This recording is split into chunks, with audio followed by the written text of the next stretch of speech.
G'day, Steve Morgan, Australian Bass Tournaments with the Tackle Fridays, but it's a bit of a difficult one this time because, well, we've been driving all day.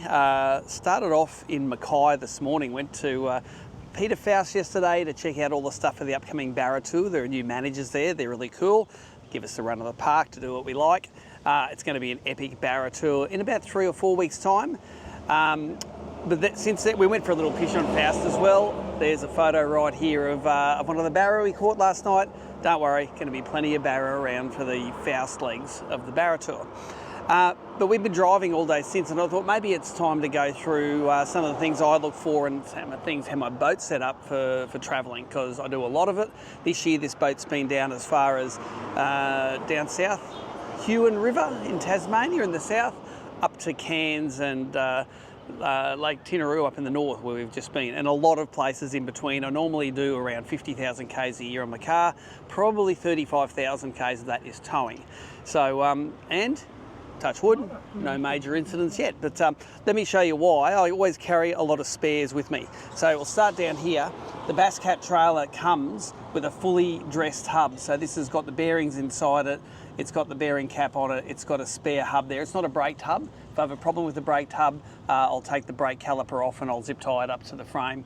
But this will get me out of trouble. The spare tyre, the spare hub sitting there, 100%. I don't take my sounders off when I travel because it's, to me, I think you do a lot of wear and tear on your cables all the way through, but I do put covers on them. If I'm a Humminbird, the cover is really good. I don't need to secure that on, but the Garmin one, for instance, this has got a Mikey Vukic special. It's a bit of elasticized band that he's made into a circle for us, and this thing will keep this cover right on there. So Mikey, thanks for that.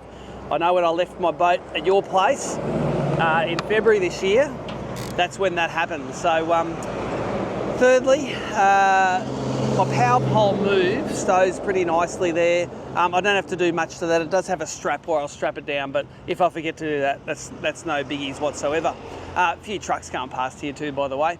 My barra net, hard to carry normally. Sometimes I keep my smaller nets strapped to the deck, but that one there, I keep it in the cockpit extended. It's under one of the rod tubes. Under one of the rod straps, I mean. Now, come here and have a look.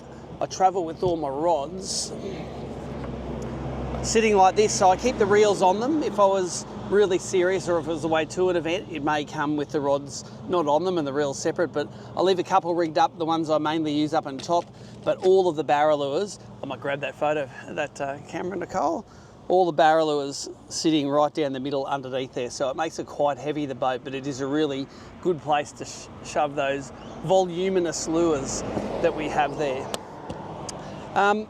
At the back of the boat, I do keep the seat there. If I had space in the car, that thing would run in the car, but it sits there folded down so that the windage isn't too bad on it.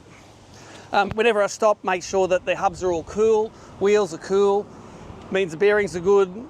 I check the bearings before I go to make sure they're all sweet. The twin axle Bass Cat trailers are pretty good.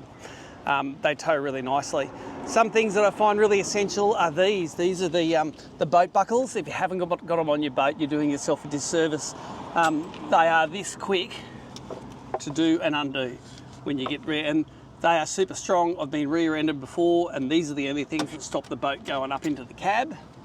Come and have a look here.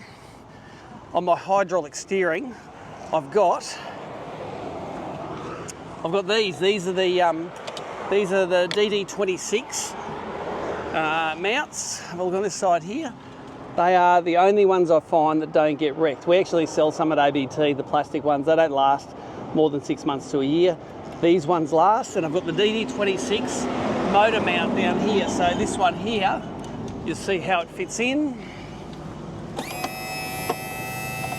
So that unhooks there and drops in, and this is the solidest one that I've had. They're pretty dear.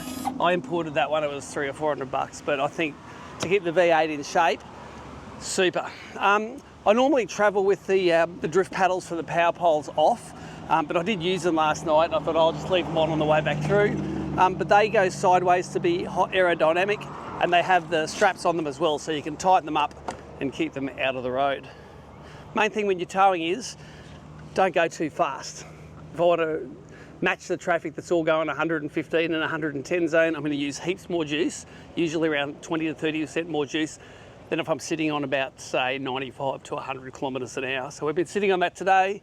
This rig with the V6 diesel in front has given me around 13.7 litres per 100 Ks of diesel, and that's pretty good. I find that with a fully loaded rig, if I can get that anywhere in Australia, I'm pretty happy. So that's it, that's the Bass Cat. It's done nearly 5,000 kilometres this trip. I've only got about 4 hours to go till home.